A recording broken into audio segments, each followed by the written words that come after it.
Okay, so um, this is my Awesome. server code, and I'm just gonna run the server.js.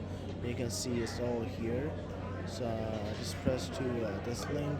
You're gonna show like the song details, um, which is exactly here, and also the number and the titles are here, and the names.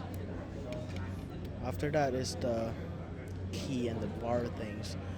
It's not look exactly the same because of the zoom size or something.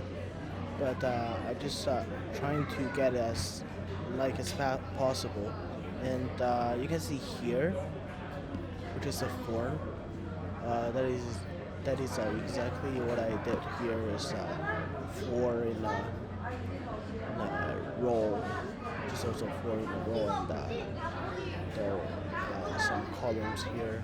That's pretty much for my tutorial 10 demo video.